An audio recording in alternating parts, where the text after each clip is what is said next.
അപ്പോ പറഞ്ഞുകൊണ്ടെന്ന കാര്യം എന്താണ്, നോളേജ് ആണ് വേണ്ടത്. നോളേജ് നമുക്ക് നന്നായിട്ട് വേണം. ബിസിനസ്സിനകത്ത് നമുക്ക് വേണ്ടത് നോളേജാന്ന് മനസ്സിലായി. അപ്പൊ ആ നോളേജ് കൂട്ടിയെടുത്തു കഴിഞ്ഞാൽ എന്ത് നോളേജ് വേണ്ടത്, എങ്ങനെ ബിസിനസ് ഡെവലപ്പ് ചെയ്യാം. ഈ ബിസിനസ് എനിക്ക് അറിയാത്ത ഒരു സാധനമാണ്. അപ്പൊ അതുകൊണ്ട് ഇത് എങ്ങനെ കൂട്ടിയെടുക്കാം. പിന്നെ ഇതായി ചിന്ത. പിന്നെ ഞാനിങ്ങനെ KSF-ൽ ഇങ്ങനെ നടക്കുമ്പോ ഒക്കെ ചിന്ത എന്താണെന്നറിയോ, ആർക്കൊക്കെ എത്ര ശമ്പളം കിട്ടുന്നുണ്ട്, എവിടെ, KSF-ൽ, അല്ലാണ്ട് മൈ ലൈഫ് സ്റ്റൈലല്ല. KSF-ൽ ആൾക്കാരുടെ ശമ്പളം എത്രയെന്നുള്ളത് തപ്പലാണ് പിന്നിന്റെ പണി. കാരണം ഞാൻ ഇരിക്കുന്ന സ്ഥാപനം അതാണല്ലോ. ഞാൻ എന്നിട്ട് എല്ലാവരും ശമ്പളം അറിയാൻ വേണ്ടിയിട്ട് ഇങ്ങനെ പതുക്കെ കൂടിക്കൂടിയിട്ട് ഓരോരുത്തരടുത്തും പോയി നോക്കിയ സമയത്ത് എനിക്ക് മനസ്സിലായ ഒരു സത്യം എന്ന് പറയുന്നത്, അവിടെ 2 ലക്ഷം രൂപ മാസ വരുമാനം മേടിക്കുന്ന ഒരാൾ പോലും ഇല്ല. ഞാൻ പറഞ്ഞ പോയിന്റ് ഇവിടെ കിട്ടിയോ? 2 ലക്ഷം രൂപ മാസം ശമ്പളം മേടിക്കുന്ന ഒരാൾ പോലും എവിടെ ഇരിക്കുന്നില്ല, KSF-ൽ ഇരിക്കുന്നില്ല. നിങ്ങളും പോയി അന്വേഷിച്ച് നോക്കിക്കോളി. ഞാൻ നോക്കിയപ്പോൾ ഞാൻ വർക്ക് ചെയ്യുന്ന ഒരാൾക്ക് പോലും എന്തില്ല, 2 ലക്ഷം രൂപ സാലറി ഇല്ല. നമുക്ക് ഒരു സാലറി അല്ലെങ്കിൽ നമ്മളൊരു വലിയ വരുമാനം ആഗ്രഹിക്കുന്നുണ്ടെങ്കിൽ അത് കിട്ടുന്ന സ്ഥലത്തല്ലേ നമ്മൾ വർക്ക് ചെയ്യേണ്ടത്. ഞാൻ പഠിക്കുന്ന കാലത്തൊക്കെ എനിക്ക് ആഗ്രഹം 1 ലക്ഷം രൂപ ശമ്പളം വേണം, 1.5 ലക്ഷം രൂപ ശമ്പളം വേണം, ഇതൊക്കെ ആയിരുന്നു. പക്ഷെ പഠിച്ചു കഴിഞ്ഞ് ജോലിക്ക് കയറിയപ്പോഴാണ് മനസ്സിലായത് 12,000 കിട്ടുള്ളൂ, 10,000 കിട്ടുള്ളൂ തുടക്കത്തിൽ എന്നൊക്കെ. പക്ഷെ പഠിച്ചിറങ്ങുമ്പോൾ ഇപ്പൊ നിങ്ങളുടെ വീട്ടിലൊക്കെ വിദ്യാർത്ഥികൾ വളരെ ആവേശത്തോടു കൂടി പഠിച്ചുകൊണ്ടിരിക്കുകയായിരിക്കും. അവരാരും നിങ്ങൾ എന്ത് ചെയ്ത് മനസ്സ് പഠിപ്പിക്കരുത്. കാര്യത്രയാണ്, പഠിച്ചിറങ്ങി കഴിഞ്ഞാൽ ആദ്യത്തെ ശമ്പളം കുറച്ചു കാലം അല്ലെ, അവർ പറയുന്നത് എന്താ, എക്സ്പീരിയൻസ്, നോളജ്. ആ ചെയ്യുന്ന കാര്യത്തെ കുറിച്ച് എന്ത് വേണം, നല്ല അറിവും നല്ല കാര്യങ്ങളും വരുന്ന സമയത്താണ് എന്ത് ചെയ്യുന്നത്, സാലറി കൂടുന്നത്. ഇവിടെ മൈ ലെഫ്റ്റിൽ അങ്ങനല്ലേ. മൈ ലെഫ്റ്റിൽ വന്ന് ആദ്യത്തെ ഒരു 5 വർഷം കൊണ്ട് നിങ്ങൾ ഇതിനകത്ത് കൂടെ നിങ്ങൾക്ക് കിട്ടുന്ന ആ എക്സ്പീരിയൻസിനാണ് കാശ്. ഞാൻ മനസ്സിലാക്കിയ സാധനമായിട്ടാണ് ഞാൻ പറഞ്ഞു തരുന്നത്. നിങ്ങൾക്ക് ഇത് എങ്ങനെ വേണമെങ്കിലും കൊടുക്കാം. പക്ഷെ ഞാൻ മനസ്സിലാക്കിയത്, മൈ ലെഫ്റ്റിൽ വന്ന ഉടനെ 2,14,000 തരില്ല. ഇതെങ്ങനെ മേടിക്കണം എന്നുള്ളതിനെ കുറിച്ച് നമ്മൾ പഠിക്കണ്ടേ. ഞാൻ അതിനെ കുറിച്ച് അപ്പോൾ തീരുമാനിച്ചു, ഇത് ഇവിടെ KSF-ൽ ഒരാൾക്കും കിട്ടുന്നില്ല കേട്ടോ, എന്ത് 2 ലക്ഷം. അപ്പൊ പിന്നെ എവിടെ നിന്നിട്ട് കാര്യമില്ല, KSF-ൽ നിന്നിട്ട് കാര്യമില്ല. പിന്നെ ഞാൻ നോക്കിയത് മൈ ലെഫ്റ്റിൽ കിട്ടുന്നുണ്ടോ എന്നുള്ള. അപ്പൊ ഞാൻ ഇടയ്ക്കിടയ്ക്ക് ഇങ്ങനെ ഓരോ മീറ്റിംഗിൽ ഇങ്ങനെ പോയിരിക്കും. അങ്ങനെ പോയിരുന്ന സമയത്ത് കുറെ ആളുകൾ ഇതിനകത്ത് കൂടെ വലിയ വലിയ വരുമാനം മേടിക്കുന്ന കണ്ടു. അവരൊക്കെ പല പല ജോലിയുള്ളവരും ബിസിനസ് ഉള്ളവരും ഇങ്ങനെയുള്ള ആൾക്കാരാ.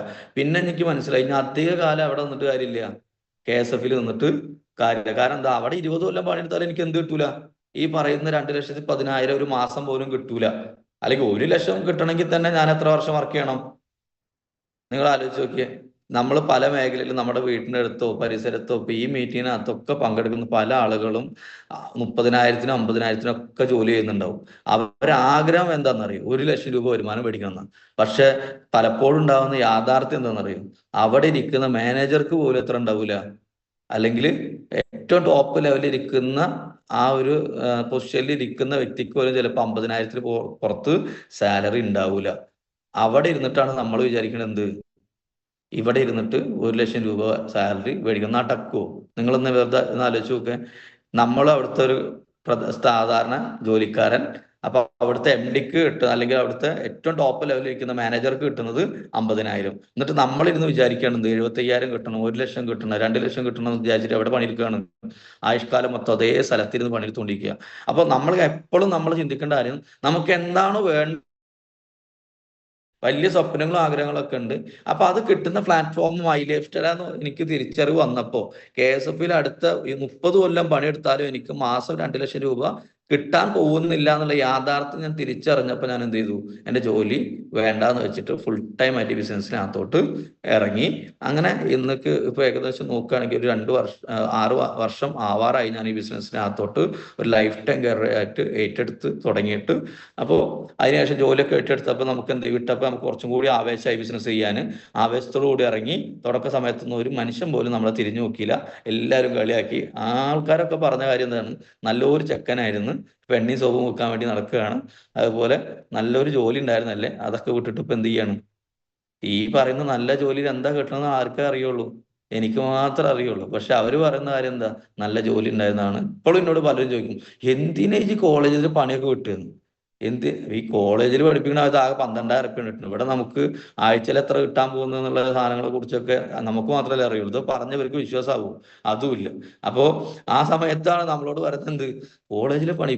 പല ആൾക്കാരും ചോദിക്കും, ഇപ്പോഴും കുടുംബത്തെയൊക്കെ നമ്മൾ ചെല്ലുമ്പോൾ എന്താ പരിപാടി, അപ്പൊ നമ്മളിങ്ങനെ മൈ ലൈഫ് സ്റ്റൈൽ ഡയറക്ടർ എന്നൊക്കെ പറഞ്ഞു കഴിഞ്ഞാൽ, അല്ല അപ്പൊ ടീച്ചിങ് ഇല്ലേ, അല്ലെങ്കിൽ KSF വിട്ടോ? അപ്പൊ നമ്മൾ KSF വിട്ടു. അയ്യോ അതെന്തിനാ വിട്ടത്? ഇങ്ങനെയൊക്കെ ചോദിക്കുന്ന ആളുകൾ ഇപ്പോഴും ഉണ്ട് കേട്ടോ. അത് വേറെ കാര്യം. അപ്പോ അതെന്തോ വലിയ സംഭവമാണെന്ന് വിചാരിച്ചിരിക്കുകയാണ്. ഇപ്പൊ നമ്മളെ സംബന്ധിച്ചിടത്തോളം ഇതാണ് നമ്മളെ കരിയർ മാറ്റിമറിക്കാൻ പോകുന്നുള്ള തിരിച്ചറിവ് കിട്ടിയ സമയത്ത് നമ്മൾ ജോലി വിട്ട് ബിസിനസ്സിനകത്തോട്ട് ഇറങ്ങി. ഒരുപാട് സ്ട്രഗിളിങ് ഉണ്ടായിരുന്നു തുടക്ക സമയത്ത്. ആ സ്ട്രഗിളിങ് ഒക്കെ ഓവർകം ചെയ്ത് നമ്മൾ പോയ സമയത്ത് ഇന്ന് നിലവിൽ ഈ ഒരു ബിസിനസ്സിൽ കൂടെ ഒരുപാട് അച്ചീവ്മെന്റുകൾ ഉണ്ടാക്കാൻ പറ്റി. തുടക്ക സമയത്ത് ആദ്യം വാങ്ങിയത് ഒരു കാറാണ്. ഒരു ടാറ്റ ടിയാഗോ എന്ന് പറയുന്ന വാഹനം ഈ ബിസിനസ്സിലൂടെ സ്വന്തമാക്കാനായിട്ട് സാധിച്ചു. ആ കാറ് ഓടിച്ച് ബിസിനസ് വീണ്ടും വീണ്ടും പല പല ഏരിയകളിലോട്ട് ഡെവലപ്പ് ചെയ്യാൻ ശ്രമിച്ചതിന്റെ ഭാഗമായിട്ട് തന്നെ ഒരു ബ്രസ എന്ന് പറയുന്ന വാഹനം നമുക്ക് സ്വന്തമാക്കാനായിട്ട് ഒരു 12 ലക്ഷം രൂപ വരെ വരുന്ന ആ വാഹനം മേടിക്കാൻ ബിസിനസ് കൂടെ പറ്റി. അതുകൂടാതെ തന്നെ ഒരു കാറും കൂടി, ഒരു അൾട്ടോ കേട്ട എന്ന് പറയുന്ന ഒരു പുതിയ വാഹനം കൂടി ഫീൽഡ് വർക്കൊക്കെ കാര്യങ്ങൾക്കൊക്കെ വേണ്ടിയിട്ട് നമുക്ക് പർച്ചേസ് ചെയ്യാനായിട്ട് ഈ ബിസിനസ്സിൽ കൂടെ പറ്റിയിട്ടുണ്ട്. ഏറ്റവും പ്രധാനപ്പെട്ട കാര്യം, ഈ കാറുകളൊന്നും കൊണ്ടു നിർത്താനുള്ള വഴി ഞങ്ങളുടെ വീട്ടിലേക്ക് ഇല്ല എന്നുള്ളതാണ്. അപ്പോൾ ഈ കാറൊക്കെ നമ്മൾ നിർത്തിയിടുന്നത് റോഡ് സൈഡിലായിരുന്നു. റോഡ് സൈഡിൽ നിർത്തിയിടുന്നതിന് പ്രധാനപ്പെട്ട കാരണം എന്തായിരിക്കും? വീട്ടിലേക്ക് വണ്ടികളൊന്നും കയറൂല.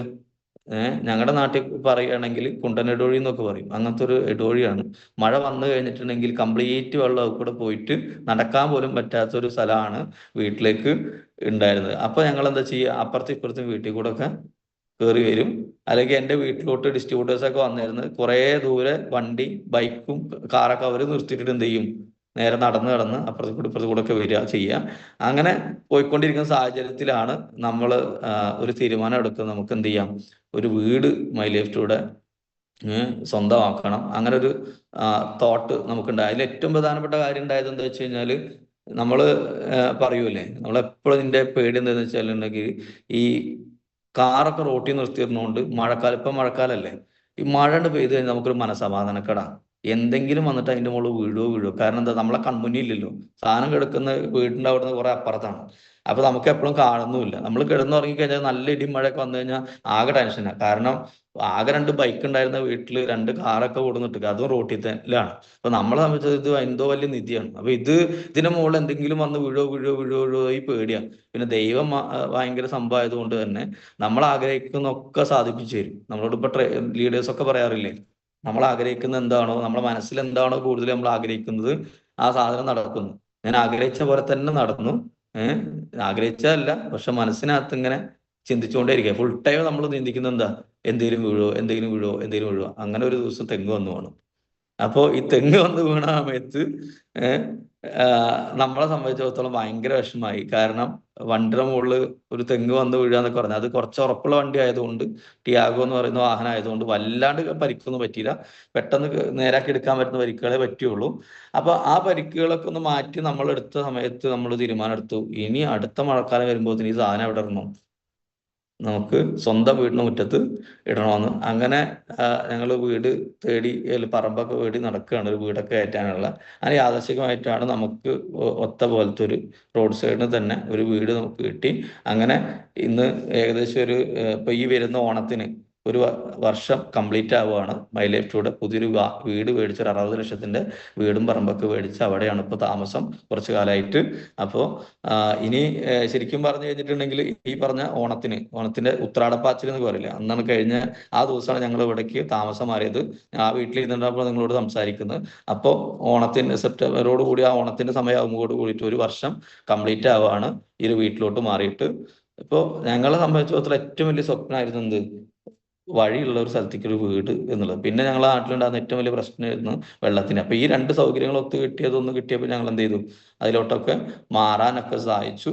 അപ്പോൾ ഇത് മൈ ലൈഫിലൂടെയുള്ള ഏറ്റവും വലിയ ഡ്രീം ഹൗസ് ഒന്നുമല്ല, പക്ഷെ ഞങ്ങളെ സംബന്ധിച്ചിടത്തോളം ഈ പറഞ്ഞ പ്രോബ്ലങ്ങളൊക്കെ നമുക്ക് മാറ്റിയെടുക്കാൻ പറ്റും. ഇപ്പൊ ഇന്നെന്താ ഗുണം വെച്ചാല്, നമ്മുടെ വണ്ടികളൊക്കെ എവിടെ ഉണ്ട്? നമ്മുടെ മുറ്റത്ത് തന്നെ ഉണ്ട്. അതുപോലെ തന്നെ ആർക്കെങ്കിലൊക്കെ നമ്മുടെ വീട്ടിലേക്ക് വരുമ്പോൾ എവിടെയെങ്കിലും വണ്ടി നിർത്തി വരുന്ന സാഹചര്യമൊക്കെ മാറി വീട്ടിലോട്ട് ഡയറക്റ്റ് വരാൻ പറ്റുന്ന സാഹചര്യത്തിലോട്ട് മാറിയിട്ടുണ്ട്. അപ്പൊ ഇതിനകത്തോട്ടൊക്കെ എത്തിച്ച കമ്പനിയാണ് MI ലൈഫ് സ്റ്റൈൽ എന്ന് പറയുന്ന കമ്പനി. അങ്ങനെ ഞങ്ങളുടെ ജീവിതത്തിൽ ഒരുപാട് മാറ്റങ്ങൾ ഇതിനകത്ത് ഉണ്ടാക്കിയിട്ടുണ്ട്.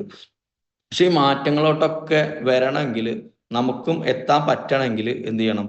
ഈ ബിസിനസ് എങ്ങനെയാണ് പോകുന്നത്, എന്തൊക്കെയാണ് ഇതിന്റെ മാറ്റങ്ങൾ, അല്ലെങ്കിൽ ഏത് വഴി കൂടെയാണ് ബിസിനസ് പോയിക്കൊണ്ടിരിക്കുന്നതിനെ കുറിച്ച് കൃത്യമായ ധാരണ ആർക്കുണ്ടായിരിക്കണം? നമുക്ക് ഉണ്ടായിരിക്കണം. അങ്ങനെയെങ്കിൽ അതുകൂടി ഒന്ന് ജസ്റ്റ് നിങ്ങളോട് സൂചിപ്പിച്ചിട്ട് ഞാൻ എന്ത് ചെയ്യാം, എൻ്റെ പ്രസന്റേഷൻ അവസാനിപ്പിക്കാം. നമുക്ക് ശരിക്കും മൈ ലൈഫ് സ്റ്റൈൽ വന്നു കഴിയുമ്പോൾ ഒരുപാട് കൺഫ്യൂഷൻസും കാര്യങ്ങളൊക്കെ ഉണ്ടാവും. എങ്ങനെ ചെയ്യണം, എന്ത് ചെയ്യണം, ഏത് തരത്തിലാണ് പോവേണ്ടത്, വിചാരിച്ച ആളുകളൊന്നും വരുന്നില്ല, പറയുന്ന ആളുകളൊന്നും കേൾക്കുന്നില്ല, ഇങ്ങനെയുള്ള ചിന്തകളൊക്കെ ഉള്ള ആൾക്കാരുണ്ടാവും. ഇതിനൊക്കെ പ്രധാനപ്പെട്ട റീസൺ എന്ന് പറയുന്നത് നമുക്ക് ശരിക്കും ഒരു 4 ഘട്ടങ്ങളായിട്ടാണ് ഈ ബിസിനസ് പോയിക്കൊണ്ടിരിക്കുന്നത്. ഞാൻ ഇനി പറയുന്ന ഒരു 10 മിനിറ്റ്, ഞാൻ അധികം നേരം എടുക്കില്ല, ഒരു 10 മിനിറ്റ് ഞാൻ സംസാരിക്കുകയുള്ളൂ. ഏറി കൂടിയാൽ അതിനപ്പുറത്തോട്ട് സംസാരിക്കില്ല. അപ്പൊ അത് നിങ്ങൾ വളരെ ശ്രദ്ധയോട് കൂടിയിട്ടൊന്ന് ഇരിക്കുക. 4 കാറ്റഗറി അല്ലെങ്കിൽ 10 വർഷം എടുത്താലും എത്തുന്ന ആൾക്കാരും ഉണ്ട്. ഇപ്പൊ ഞാൻ പറയുന്നത് ഇതിനകത്തോട്ട് നിങ്ങൾ എത്ര വർഷം കൊണ്ട് എത്തുന്നു അതിനനുസരിച്ച് നിങ്ങളുടെ വളർച്ച. ഞാൻ ഇനി പറയാൻ പോകുന്ന കാര്യങ്ങൾ. ഒന്നാമത്തെ കാര്യം എന്ന് പറയുന്നത് ഫസ്റ്റ് ശരിക്കും ഈ ബിസിനസ്സിനകത്ത് കടന്നു അത് നമ്മുടെ കപ്പാസിറ്റി അനുസരിച്ച് നമ്മുടെ ടീമിനകത്ത് വരുന്ന ആളുകൾ. ഇത് ഞാൻ ഈ പറയുന്ന കാര്യങ്ങൾ ആദ്യം ശ്രദ്ധിക്കേണ്ട കാര്യം, ആദ്യമേ തുടക്കത്തിൽ പറയാണ്, അയ്യോ എനിക്ക് ഇതിനകത്ത് ഇത്രയും കഴിവൊന്നും ഇല്ലല്ലോ, അല്ലെങ്കിൽ ഈ പറയുന്ന കാര്യങ്ങളൊന്നും ചെയ്യാനുള്ള കപ്പാസിറ്റി എനിക്കില്ലല്ലോ എന്ന് നിങ്ങൾ ഒരിക്കലും ചിന്തിക്കരുത്.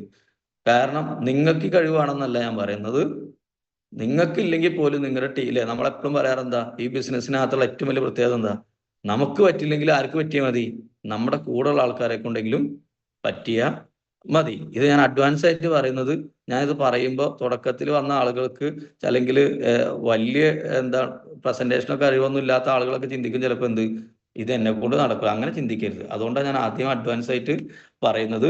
ഇത് നിങ്ങൾക്ക് വേണമെന്നല്ല, പക്ഷെ ഈ സംഭവങ്ങൾ നടക്കണം, നമ്മൾ ടീമിനകത്ത് നടക്കണം എന്നുള്ള ഒന്നാമത്തെ ഫസ്റ്റ് വർഷത്തിൽ നമ്മൾ അറിയേണ്ട കാര്യം എന്താ വെച്ചിട്ടുണ്ടെങ്കിൽ, ഈ ബിസിനസ് എങ്ങനെ പറയണം, പ്രസന്റേഷൻ കൃത്യമായിട്ട് ആർക്കും അറിയണം, നമുക്കറിയണം എന്താണ് ബിസിനസ്, അത് എങ്ങനെയാണ് വരുന്നത്, എങ്ങനെയാണ് ഒരാളുടെ അടുത്ത് സംസാരിച്ച് അവതരിപ്പിക്കേണ്ടത് അല്ലേ.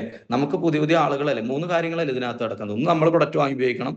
പിന്നെ എന്ത് ചെയ്യണം, നമ്മൾ ഈ പ്രൊഡക്റ്റ് സെല്ല് ചെയ്യണം. മൂന്നാമത്തെ കാര്യം എന്താ, കൂടുതൽ ആളുകളെ കൊണ്ട് വാങ്ങിപ്പിക്കാനും ഉപയോഗിപ്പിക്കാനും സെല്ല് ചെയ്യിക്കാനും നമ്മളെ കൊണ്ട് പറ്റണം, അല്ലെങ്കിൽ വിൽപ്പിക്കാനും നമ്മളെ കൊണ്ട് പറ്റണം. ഈ 3 കാര്യങ്ങൾ നടക്കേണ്ടത് ഇവിടെ. അപ്പൊ ഇതിനകത്ത് നമുക്ക് മറ്റൊരാളോട് ഇത് പറഞ്ഞു കൊടുക്കാൻ പറ്റിയാലല്ലേ പുതിയ ആൾ നമ്മളെ കൂടെ കടന്നു വരുള്ളൂ. അപ്പൊ പ്രസന്റേഷനുള്ള കഴിവ് ആർക്കുണ്ടായിരിക്കണം, നമുക്കുണ്ടായിരിക്കണം. ഇനി നമുക്കില്ലെങ്കിൽ ആർക്കുണ്ടായിരിക്കണം, നമ്മുടെ കൂടെ വരുന്ന ബ്രാഞ്ച് 1ലും 2ലും ആളുകൾക്ക് എന്തുണ്ടായിരിക്കണം, ഈ പ്രസന്റേഷൻ. അപ്പൊ അതിന് ചെയ്യാൻ പറ്റുന്ന കാര്യം എന്താ, നമുക്ക് പറ്റുന്നില്ല എന്ന് തോന്നുന്നുണ്ടെങ്കിൽ നമ്മളെക്കാളും ഇത് പറ്റുന്ന ആൾക്കാർ എവിടെ ഉണ്ട്, നമ്മുടെ നാട്ടിലുണ്ട്. അവരെ പ്രധാനപ്പെട്ട GTS സെന്ററുകളിലോട്ട് വിളിച്ചു കൊണ്ടിരുത്തി ഈ ബിസിനസ് അവസരം അവരിലേക്ക് എത്തിക്കുക. അങ്ങനെ ചെയ്തു കഴിയുമ്പോൾ ഇപ്പൊ എൻ്റെ ടീമിനകത്ത് തന്നെ എന്നെ അറിയുന്ന കുറെ ആളുകൾക്ക് അറിയാം, എന്നെക്കാളും നന്നായിട്ട് പ്രസന്റ് ചെയ്യാനും എന്നെക്കാളും നന്നായിട്ട് സ്റ്റേജ് കൈകാര്യം ചെയ്യുന്ന ആളുകളാണ് എൻ്റെ ടീമിനകത്തുള്ളത്. അതുകൊണ്ട് തന്നെ എനിക്ക് വളരെ ചെയ്യാൻ പറ്റി, ഈ ബിസിനസ്സിനകത്ത് വളർന്നു വരാനൊക്കെ പറ്റി. നിങ്ങളും ചെയ്യേണ്ട കാര്യം അതാണ്. നിങ്ങളെക്കാളും കഴിവുള്ള, നിങ്ങളെക്കാളും കപ്പാസിറ്റി ഉള്ള ആളുകൾ നാട്ടിലുണ്ട്. അവരെ നമ്മളെ GTS സെന്ററുകളിൽ എത്തിച്ചിട്ട് എന്ത് ചെയ്യണം, ഈ ബിസിനസ് അവസരം അവരിലേക്ക് എത്തിച്ച് പ്രസന്റേഷൻ കൂട്ടണം. അപ്പൊ ബിസിനസ് അവതരിപ്പിക്കുന്ന അളവ് കൂട്ടണം. അങ്ങനെ വരുന്ന സമയത്ത് സ്വാഭാവികമായിട്ടും എന്ത് കൂടും, സെയിൽസ് ക്ലോസിങ് കൂടും, കൂടുതൽ ആളുകൾ നമ്മുടെ കൂടെ കടന്നു വരാനായിട്ട് തുടങ്ങും. അങ്ങനെ വരുന്ന സമയത്താണ് സ്വാഭാവികമായിട്ടും എന്ത് നടക്കുക, റീറ്റെയിലിംഗ് നടക്കുക. നല്ല രീതിയിൽ പ്രൊഡക്റ്റ് എന്ത് ചെയ്യാൻ തുടങ്ങും, മാർക്കറ്റിലോട്ട് പോകാൻ തുടങ്ങും, ആളുകളിലോട്ട് പോകാൻ തുടങ്ങും. അപ്പൊ ആദ്യത്തെ കരിയർ ഫസ്റ്റ് നമ്മൾ പഠിക്കേണ്ട കാര്യം, ഈ 3 കാര്യങ്ങൾ നമുക്കറിയോ അതല്ലെങ്കിൽ നമ്മുടെ ടീം അംഗങ്ങൾക്ക് അറിയോ. എന്ത്, പ്രസന്റേഷൻ, സെയിൽസ് ക്ലോസിങ്, റീറ്റെയിലിംഗ്, ഈ 3 കാര്യങ്ങൾ. ഇത് ആർക്കറിയോ നോക്കണം, നമുക്കറിയോ നോക്കണം. ഇനി നമുക്കറിയില്ലെങ്കിൽ ആർക്കറിയോ നോക്കണം, ടീമിലുള്ള ആർക്കെങ്കിലും ഇതിനെ കുറിച്ച് കൃത്യമായിട്ട് അറിയോ നോക്കണം. ഇത് അറിയില്ലെങ്കിൽ ഇത് പഠിപ്പിച്ചെടുക്കലാണ് ആദ്യത്തെ പരിപാടി, ആദ്യത്തെ വർഷത്തിന്റെ പരിപാടി അതാണ്. ഇതിന് ചിലപ്പോൾ 1 വർഷം എടുക്കാം, 1.5 വർഷം എടുക്കാം. ഇത് നീളുന്നതിനനുസരിച്ച് എന്ത് കൂടും, നമ്മുടെ MI കരിയറും നീണ്ടുകൊണ്ടേ ഇരിക്കുന്നുള്ള. പിന്നെ രണ്ടാമത്തെ ഒരു ഘട്ടം എന്ന് പറയുന്നത് ഇതാണ്, കമ്മ്യൂണിക്കേഷൻ. പിന്നെ കമ്മ്യൂണിക്കേഷൻ കൃത്യമാകണം, ആളുകളോട് സംസാരിക്കാനുള്ള രീതി പഠിക്കണം. അതുപോലെ തന്നെ റിലേഷൻഷിപ്പ് എന്ന് പറയുന്നത്, ബന്ധങ്ങൾ കാത്തു സൂക്ഷിക്കാൻ ആർക്കറിയണം, നമുക്ക് പഠിക്കണം. കമ്മിറ്റ്മെന്റ്, നമുക്ക് ബിസിനസ്സിനോട് ഒരു കമ്മിറ്റ്മെന്റ് വേണം. ഈ 3 കാര്യങ്ങളും വരുമ്പോഴത്തേന് തന്നെ നമ്മുടെ 2 വർഷം ആയിട്ടുണ്ടാവും. ഞാൻ പറഞ്ഞ പോയിന്റ് വിട്ടു. 2ാമത്തെ വർഷം ആകുമ്പോഴത്തേന് എന്ത് കിട്ടും, നമുക്കൊരു നല്ലൊരു കമ്മിറ്റ്മെന്റ് ബിസിനസ്സിനകത്തോട് തോന്നും, നല്ലൊരു കമ്മിറ്റ്മെന്റ് തോന്നി തുടങ്ങും. അത് അങ്ങനെ വരുമ്പോൾ നമുക്ക് ഒരുപാട് ആളുകളായിട്ട് ഈ ബിസിനസ്സിനകത്ത് ഒരുപാട് ആളുകളായിട്ട് നമുക്ക് നല്ല ബന്ധങ്ങൾ ഉണ്ടാവും, ഗുഡ് റിലേഷൻസ് നമുക്ക് ഇതിനകത്ത് ഉണ്ടാവും. അപ്പോൾ നമ്മുടെ കമ്മ്യൂണിക്കേഷൻ പ്രോപ്പർ ആയാൽ മാത്രമേ എന്ത് നടക്കുകയുള്ളൂ. ഞാൻ ഫസ്റ്റ് എന്താ പറഞ്ഞത്, കമ്മ്യൂണിക്കേഷൻ എന്ന് പറഞ്ഞില്ലേ, ആളുകളോടുള്ള സംസാരം നന്നായാലേ എന്ത് നടക്കുകയുള്ളൂ, നല്ല ബന്ധങ്ങൾ ഉണ്ടാവുള്ളൂ. നല്ല ബന്ധങ്ങൾ ഉണ്ടെങ്കിലേ നമുക്ക് എന്ത് നടക്കുകയുള്ളൂ, ഞാൻ നേരത്തെ പറഞ്ഞ കമ്മിറ്റ്മെന്റ് നമ്മളോടും കമ്പനിയോടും നമുക്കും നമ്മുടെ ടീം അംഗങ്ങൾക്കും ഉണ്ടാവുള്ളൂ. അപ്പൊ നമുക്കും നമ്മുടെ ടീം അംഗങ്ങൾക്കും ഈ കമ്മിറ്റ്മെന്റ് കമ്പനിയോടും ബിസിനസ്സിനോടൊക്കെ വേണമെങ്കിൽ ആദ്യം നമ്മൾ എന്തായിരിക്കണം, നല്ല സംസാര രീതിയിലുള്ള ഒരാളായിട്ട് ഇതിനകത്ത് മാറണം. ഇതിനകത്ത് വരുന്നവരെ ഞാൻ ഇങ്ങനൊന്നും സംസാരിക്കുന്ന ആളല്ല, മറിച്ച് ഞാൻ ഇങ്ങനെയൊക്കെ സംസാരിക്കാൻ തുടങ്ങിയതിന് ശേഷമാണ് കുറെ ആളുകൾ എന്നെ കേൾക്കാൻ തുടങ്ങിയത്. ഞാൻ പറയുന്ന കാര്യങ്ങൾ കേൾക്കാൻ തുടങ്ങിയപ്പോഴാണ് അവരുമായിട്ട് എനിക്കൊരു ബന്ധം നിലനിർത്താൻ പറ്റിയത്. ആ ബന്ധമാണ് അവർക്കും എനിക്കും ഈ ബിസിനസ്സിന് കൂടെ നിൽക്കാനുള്ള ആ ഒരു ബോണ്ട് കിട്ടിയത്. ഞാൻ പറഞ്ഞ പോയിന്റ് അതുപോലെ തന്നെ എടുക്കണം, റോങ് ആയിട്ട് എടുക്കരുത്. അപ്പോൾ ഇത് ഈ കമ്മ്യൂണിക്കേഷൻ ബെറ്റർ ആക്കി എടുക്കുന്നത് പലപ്പോഴും ഞാൻ കണ്ടിട്ടുണ്ട്. എൻ്റെ ടീമിനകത്ത് പല ആളുകളും ചിലപ്പോൾ ബിസിനസ് വരുമ്പോൾ നാലാളോട് സംസാരിക്കാൻ പോലും അറിയാത്ത ആൾക്കാരാണ്. പക്ഷെ അവരിന്ന് സംസാരിക്കുന്നത് കേട്ട് കഴിഞ്ഞിട്ടുണ്ടെങ്കിൽ വല്ല ഗവൺമെന്റ് ഉദ്യോഗസ്ഥരെക്കാളും അടിപൊളിയായിട്ട് എന്ത് ചെയ്യും, അവർ കാര്യങ്ങൾ കൈകാര്യം ചെയ്യുന്നതാണ്. ഇതൊക്കെ എവിടുന്ന് വന്നത്, ചിലപ്പോൾ നോക്കി കഴിഞ്ഞിട്ടുണ്ടെങ്കിൽ എൻ്റെ ടീമിലൊക്കെ ഒരു രാധാമേടൊക്കെ ഉണ്ട്, എഴുതാനും വായിക്കാനും പോലും അറിയില്ല. എഴുതാനും വായിക്കാനും പോലും, പക്ഷെ ഇവരൊക്കെ കവചപ്രാശിനെ കുറിച്ചൊക്കെ പറയുന്നത് കേട്ട് കഴിഞ്ഞിട്ടുണ്ടെങ്കിൽ നമ്മൾ വിചാരിക്കും ഇവർ വല്ല ഡോക്ടറാണെന്ന്. അപ്പൊ ഈ രീതിയിലൊക്കെ ഇത് സംസാരിക്കുന്ന കാര്യങ്ങളൊക്കെ ഇത് നിരന്തരമായി ട്രെയിനിങ്ങുകളും മീറ്റിങ്ങുകളും അറ്റൻഡ് ചെയ്ത് അവർക്ക് വന്ന മാറ്റമാണ്. അപ്പൊ ഈ മാറ്റത്തിലോട്ട് എത്തുന്ന സമയം അപ്പൊ എവിടെ ശ്രദ്ധിക്കേണ്ടത്, വളരുന്നില്ലേ, ബിസിനസ് ഡെവലപ്പ് ആവുന്നില്ലേ എന്ന് നോക്കണ സമയത്ത് ഞാൻ ഈ പറഞ്ഞ കാര്യങ്ങളൊക്കെ ഇതിനകത്ത് ഉണ്ടോ നോക്കണം കേട്ടോ. നമുക്കുണ്ടോ ടീം അംഗങ്ങൾക്കുണ്ടോ. ഞാൻ പറയുന്നത് ഞാൻ ഈ പറയുന്ന പോയിന്റുകളൊക്കെ ആർക്കുണ്ടോ നോക്കേണ്ടത്, നിങ്ങൾക്കുണ്ടോ ടീം അംഗങ്ങൾക്കുണ്ടോ. അപ്പൊ നമുക്ക് നല്ല കമ്മ്യൂണിക്കേഷൻ സ്കില്ല് ഉണ്ടോ നോക്കുക, നമ്മൾ ആളോട് സംസാരിക്കുന്നൊക്കെ അടിപൊളിയാണോ, നമ്മുടെ കൂടെ ആൾക്കാർക്ക് നിൽക്കാൻ പറ്റുന്നുണ്ടോ, നമ്മളായിട്ട് ആൾക്കാർക്ക് നല്ല ബന്ധം ഇതാക്കാൻ പറ്റുന്നുണ്ടോ. അപ്പൊ എവിടോ എന്താണ് ഇത് നടക്കാത്ത നോക്കി കഴിഞ്ഞാൽ അപ്പൊ തോന്നണം എന്തോ ഒരു കുറവ് എവിടോ ഉണ്ടല്ലോ, ആ കുറവൊന്നും നികത്തണം, അങ്ങനെ ചിന്തിക്കുന്നുണ്ട്. അപ്പൊ നമ്മുടെ കമ്മ്യൂണിക്കേഷൻ കാര്യങ്ങളൊക്കെ ഒന്ന് അടിപൊളിയാക്കി എടുക്കുക, നല്ല ബന്ധങ്ങൾ ഉണ്ടാക്കുക. അപ്പോൾ ആളുകൾക്ക് കമ്മിറ്റ്മെന്റ് വരും, നമ്മുടെ കൂടെ അവർ നിൽക്കും. മൂന്നാമത്തെ കാര്യമാണ് ചൂസ് റൈറ്റ് പേഴ്സൺ. നമ്മൾ വളരണമെങ്കിൽ നമ്മളെക്കാളും കഴിവുള്ള ആളുകൾ ടീമിനകത്ത് വരണമെന്ന് ഞാൻ പറഞ്ഞു, അതെല്ലാ ലീഡേഴ്സും പറയുന്ന കാര്യമാണ്. അങ്ങനെങ്കിൽ അതാരാണ് എന്ന് തിരിച്ചറിയാനും ആ ആളെ സെലക്ട് ചെയ്യാൻ ആരെ കൊണ്ട് പറ്റണം, നമ്മളെ കൊണ്ട് വരണം. ഇപ്പൊ DTC ഇരിക്കുന്ന ഒരാള് അല്ലെങ്കിൽ ഇപ്പൊ TC ഇരിക്കുന്ന ഒരാള് ആരായിരിക്കണം നിങ്ങളുടെ DTC എന്നുള്ളത് തീരുമാനിച്ച് അവരുടെ പിന്നാലെ ഇറങ്ങി നിന്ന് പ്രവർത്തിക്കുമ്പോഴാണ് ആ ഒരു വ്യക്തി എന്താവുന്നത്, DTC ആവുന്നു, നിങ്ങൾ STC ആവുന്നു. അപ്പൊ ഇവരെ സെലക്ട് ചെയ്യാൻ പറ്റാത്തടത്തോളം കാലം നമ്മൾ എന്ത് ചെയ്യും, എല്ലായിടത്തേക്കും കിടന്ന് ഇങ്ങനെ ഓടിക്കൊണ്ടേ ഇരിക്കും. അപ്പോ കുറെ സ്ഥലത്തേക്ക് നമ്മൾ കുറെ ആളുകളെ പിന്നാലെ കിടന്ന് ഓടുന്ന സമയത്ത് നമുക്ക് ഇതിനിടന്ന് ആരാണ് നമ്മുടെ ലീഡർ എന്നുള്ളത് എന്ത് ചെയ്യണം, സെലക്ട് ചെയ്യാനായിട്ട് പറ്റണം.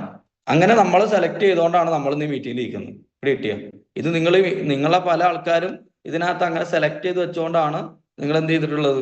ഇന്ന് മീറ്റിംഗ് നിങ്ങൾക്ക് പറയാൻ പറ്റുമോ, ഈ മീറ്റിംഗിൽ ID അടിച്ച കംപ്ലീറ്റ് ആൾക്കാരും ഇപ്പൊ ഈ ഒരു ടീമിനകത്ത് ID അടിച്ച കംപ്ലീറ്റ് ആൾക്കാർ ഇതിനകത്ത് ഉണ്ടെന്ന്. അങ്ങനെ ഉണ്ടായിരുന്നെങ്കിൽ ഇവിടെ 5000 6000 10000 50,000 ആൾക്കാരൊക്കെ ചിലപ്പോൾ എന്തുണ്ടാവും, ഇതിനകത്ത് കയറിയിട്ടുണ്ടാവും. എന്തുകൊണ്ടാണ് നിങ്ങൾ ഒരു 400ഓളം ആളുകൾ മാത്രം ഈ ബിസിനസ്സിൽ ഇന്ന് ഈ ഒരു മീറ്റിംഗ് അറ്റൻഡ് ചെയ്തെന്ന് വെച്ച് കഴിഞ്ഞിട്ടുണ്ടെങ്കിൽ പല ലീഡേഴ്സിന് ഫോക്കസ് നമ്മളേക്ക് എത്തിയോണ്ടും നമ്മളെ അവർ സെലക്ട് ചെയ്തുകൊണ്ടാണ് ഇവിടെ ഇരിക്കുന്നത്. അങ്ങനെയെങ്കിൽ ഇതിനകത്ത് നമ്മൾ ചെയ്യേണ്ട കാര്യം എന്താ, നമ്മൾ ഇതുപോലെ പല ആൾക്കാരെ സെലക്ട് ചെയ്ത് മീറ്റിങ്ങിലോട്ടും പ്രോഗ്രാമിലോട്ടും നിരന്തരം എത്തിച്ചുകൊണ്ടിരിക്കണം. അടുത്ത കാര്യം സെയിൽസിൽ ഇവാലുവേഷൻ. എത്ര ബിസിനസ് വരുന്നു, എത്ര പോകുന്നു എന്നുള്ളതിനെ കുറിച്ച് ഒരു കണക്കെടുപ്പ് ആർക്കുണ്ടായിരിക്കണം, നമുക്കുണ്ടായിരിക്കണം. ഇത് നമ്മൾ മാത്രമൊന്നുമല്ല, എല്ലാ കച്ചവടക്കാരും ചെയ്യുന്ന പണിയാണ്. എത്രയാണ് ബിസിനസ് വരുന്നത്, എത്ര പോകുന്നത്, ഇതൊക്കെ എന്തിനും ഒന്ന് ഇവാലുവേറ്റ് ചെയ്യാൻ നമ്മൾ തയ്യാറാകണം. പിന്നെ റാങ്ക് അപ്ഗ്രേഡേഷൻ, പുതിയ റാങ്കിലോട്ട് ഇങ്ങനെ മാറിക്കൊണ്ടേ ഇരിക്കണം. ഇതൊക്കെ നന്നായി കഴിഞ്ഞത് ഓട്ടോമാറ്റിക് നടക്കും. അത് ശരിക്കും 3-ാമത്തെ 4-ാമത്തെ വർഷമൊക്കെ നടക്കുന്ന പരിപാടിയാണ്. 3-ഉം 4-ലൊക്കെ എന്ത് നടക്കും, പട എന്നിങ്ങനെ മാറിക്കൊണ്ടിരിക്കും. DTC-ന്ന് ZTC-ലോട്ട്, ZTC-ന്ന് STC-ലോട്ട്. അപ്പൊ തന്നെ ചിലപ്പോൾ നമ്മൾ തന്നെ വിചാരിക്കും ആദ്യത്തെ ഒരു വർഷം എന്താ പ്രശ്നം ഉണ്ടായത്. ഞാൻ പറയാൻ കാരണം എത്രയാണ്, ഞാൻ 1.5 വർഷം വേണ്ടി വന്ന് ബിസിനസ് വരാൻ, പിന്നെ 1.5 വർഷം വേണ്ടി വന്ന് എന്ത് ചെയ്യാൻ, ഈ ബിസിനസ്സിൽ ടീം കോർഡിനേറ്റർ ആവാൻ. കേക്കോട്ടോ, ആദ്യം തുടക്ക സമയത്ത് ഇരിക്കുന്ന ആൾക്കാർ ഫസ്റ്റത്തെ ചാടി എടുക്കാൻ നമുക്ക് പണിയുള്ളൂ. 1.5 വർഷം വേണ്ടി വന്നു ഞാൻ ടീം കോർഡിനേറ്റർ ആവാൻ. ഈ ടീം കോർഡിനേറ്റർ വന്ന എത്ര ബിസിനസ്സോടെ മാച്ചിങ്ങാ, 2.5 ലക്ഷം മാച്ചിങ് ആണ് അല്ലേ. ഇന്ന് ഞാൻ ഇരിക്കുന്ന ഏകദേശം 2.5 ലക്ഷം മാച്ചിങ്ങിന് നേരെ 2.5 കോടി മാച്ചിങ്ങിലാണ്. അപ്പൊ ഈ 2.5 കോടി മാച്ചിങ്ങിൽ ഇരിക്കുന്ന സമയത്ത് ആകെ 6 വർഷമായിട്ടുള്ള ഈ പണി തുടങ്ങിയിട്ട് അതിൽ 1.5 വർഷം കൊണ്ട് ആയത് ആകെ എന്താണ് ടീം കോർഡിനേറ്റർ ആണ് അല്ലെ.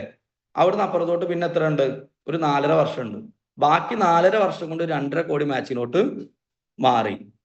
അപ്പൊ ശരിക്കും ഇതൊരു വലിയൊരു ഡിഫറൻസ് ഇല്ലേ? ആ കോടികളുടെ ഡിഫറൻസ് വന്നത് ശരിക്കും എവിടുന്നാണ്? 1.5 വർഷം വേണ്ടി വന്നത് എന്തിനൊക്കെ ആയിരുന്നു? ഞാൻ പ്രസന്റേഷൻ പഠിച്ചില്ലായിരുന്നു, ഞാൻ സെയിൽസ് ക്ലോസിങ് എങ്ങനെയെന്ന് അറിയില്ലായിരുന്നു, എനിക്ക് റീറ്റെയിൽ ചെയ്യാൻ അറിയില്ലായിരുന്നു. ഈ 3 കാര്യങ്ങളും ഞാൻ പഠിച്ചു. പിന്നെന്താ, നല്ല കമ്മ്യൂണിക്കേഷൻ സ്കില്ല് ഞാൻ പഠിച്ചു. ആളുകളുമായിട്ട് ബന്ധം നല്ല രീതിയിൽ എങ്ങനെ കൊണ്ടു നടക്കണം ഈ ബിസിനസ്സിൽ, അത് കൊണ്ടു നടന്നിട്ട് ആൾക്കാർ വന്ന പോലെ തന്നെ തിരിച്ചു പോകും. അപ്പോ അതൊക്കെ പഠിച്ച് വന്നപ്പോഴത്തേനാണ് ഇത്. അപ്പൊ തുടക്ക സമയത്ത് നിങ്ങൾ ഇത് കേറുന്നില്ലല്ലോ പോകുന്നില്ലല്ലോ എന്ന് അല്ല ചിന്തിക്കണം. മറിച്ച് നമ്മൾക്ക് എന്തൊക്കെ മാറ്റങ്ങൾ വരുന്നു, നമുക്ക് എന്തൊക്കെ മാറ്റങ്ങൾ വരുത്താനുണ്ട്, ഇതിനെക്കുറിച്ച് ആലോചിച്ച് എന്ത് ചെയ്യണം? ഒരു ബിസിനസ്സുകാരനെ പോലെ അല്ല ബിസിനസ്സുകാരിയെ പോലെ ചിന്തിക്കണം. അങ്ങനെ ചിന്തിക്കാൻ നിങ്ങളെ കൊണ്ട് പറ്റിക്കഴിഞ്ഞാൽ ഇതൊക്കെ സിമ്പിളായിട്ട് നടക്കും. പിന്നെ അപ്പുറത്തോട്ട് അപ്പൊ അതുകൊണ്ടാണ് പറഞ്ഞത് 1.5 വർഷം കൊണ്ട് നടക്കാതെ പിന്നെ അടുത്ത 3-4 വർഷം കൊണ്ട് എന്തായി 2.5 കോടി മാച്ചിങ്ങിലോട്ട് നമുക്ക് എത്താനായിട്ട് പറ്റി എന്നുള്ളതാ. അപ്പൊ അത് വന്നത് അതിന്റെ 3rd ഫേസ് ആണ്. ഈ 4ാമത്തെ ഒരു ഫേസ് ഉണ്ട് ഇതിന്. 4ാമത്തെ ഫേസ് എന്ന് പറഞ്ഞിട്ടുണ്ടെങ്കിൽ ലിക്വിഡ് അസറ്റ്. നല്ലോണം പൈസ ഇങ്ങനെ കിട്ടിക്കൊണ്ടേയിരിക്കും. അതാണ് ലിക്വിഡ് അസറ്റ്. അത് കഴിഞ്ഞിട്ട് പിന്നെ എന്താ? Long term asset. നമുക്ക് കുറെ പറമ്പുകൾ മേടിക്കാനും മറ്റു സാധനങ്ങൾ മേടിക്കാനൊക്കെ ഇത് കൂടെ പറ്റും. പിന്നെന്താ? Return asset. നമ്മൾ വല്ല ബിൽഡിംഗ് ഒക്കെ ഉണ്ടാക്കിയിട്ട് അതുപോലെ ഇപ്പൊ നമ്മൾ പറയുന്നില്ല വാടക മേടിക്കുന്നു, അല്ലെങ്കിൽ പല പല ഷോപ്പുകൾ, ഇങ്ങനെ റിട്ടേൺ അസറ്റ്. ഈ അസറ്റ് മൊത്തം ക്രിയേറ്റ് ചെയ്യുന്നപ്പോഴാണ് 4ാമത്തെ ഫേസിലാണ്.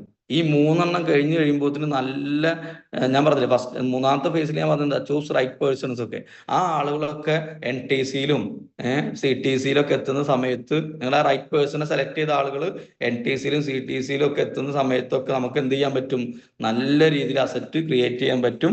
ഒരുപാട് ലിക്വിഡ് അസറ്റ് നമുക്ക് കിട്ടും. പൈസ ആയിട്ട് കുറെ നമ്മളെ ഉണ്ടാവും, പറമ്പുകളായിട്ടും കാര്യങ്ങളായിട്ടൊക്കെ നമുക്ക് കിട്ടും. അതുപോലെ തന്നെ നല്ല റിട്ടേൺ അസറ്റ്, വീണ്ടും വീണ്ടും വരുമാനം തരുന്ന ഒരുപാട് അസറ്റുകൾ നമുക്ക് ക്രിയേറ്റ് ചെയ്യാൻ പറ്റും. പക്ഷെ ഈ അസറ്റ് ഒക്കെ കിട്ടണമെങ്കിൽ ഞാൻ നേരത്തെ പറഞ്ഞ സ്ഥലങ്ങളോടൊക്കെ കടന്ന് പോകണം. ഇവിടെ എവിടെയാണോ നമ്മൾക്ക് എത്താൻ പറ്റാത്തത് ആ സ്ഥലം ഫുൾഫിൽ ചെയ്യാന്നുള്ള പണി. ഇനി ഇതൊക്കെ കേട്ടിട്ട് എന്ത് ചെയ്യരുത്, ദൈവമേ ഇത്രയും പണിയൊക്കെ ഉണ്ടോ ഇതിനകത്ത് എന്ന് അങ്ങനെയല്ല ചിന്തിക്കേണ്ടത്. ഇത് വരുന്ന സമയത്ത് നമ്മൾ പഠിച്ചു വരുന്ന കാര്യങ്ങളാണ്. നിങ്ങൾ ഇതിനകത്ത് ഉണ്ടായാൽ മതി. ഇതിനകത്ത് ഉണ്ടായി കഴിഞ്ഞാൽ ഇങ്ങനെ ഈ പോണ പോകുന്നത് ഇതൊക്കെ നടക്കണ്ടോ? നമ്മൾ പോലും അറിയണത് നടക്കുന്നത്.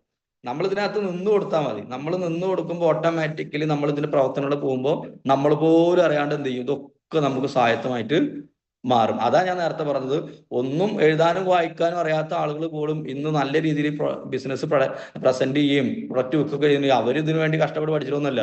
ഇതിനെ കൂടെ ഇങ്ങനെ നിന്ന് പോയപ്പോൾ കാലം അവരങ്ങനെ മാറ്റി. അപ്പോ അത് എത്രയും ഫാസ്റ്റ് ആക്കി മാറ്റുക എന്നുള്ളത് മാത്രമേ നമുക്ക് ചെയ്യാനുള്ളൂ. എത്രയും ഫാസ്റ്റ് ആക്കിയിട്ട് മാറ്റുക എന്നുള്ളത്. അപ്പൊ ITC നിങ്ങൾക്ക് 10 വർഷം കൊണ്ട് ആവാം, ഈ വേണമെങ്കിൽ 6 വർഷം കൊണ്ട് 7 വർഷം കൊണ്ടൊക്കെ ആവാം, 5 വർഷം കൊണ്ടാവാം, 4 വർഷം കൊണ്ടാവാം. ഇനി ഈ പറഞ്ഞ ഞാൻ 4 വർഷം കൊണ്ടാണ്, അല്ലെങ്കിൽ ഈ പറയുന്ന വർഷം കൊണ്ടാണ് NTC ആയെങ്കിൽ അതിലൊന്നും വലിയ കാര്യമൊന്നുമില്ല. നിങ്ങൾക്ക് വേണമെങ്കിൽ 2 വർഷം കൊണ്ടാവാം. ആർക്ക് കഴിവുണ്ടായാൽ മതി? നിങ്ങൾക്ക് കഴിവുണ്ടായി. ഇപ്പൊ എന്നെക്കാൾ ഒരുപാട് കഴിവുള്ള ആളുകൾ ഇപ്പൊ എന്നെ കേട്ടോണ്ടിരിക്കുന്നുണ്ടാവും.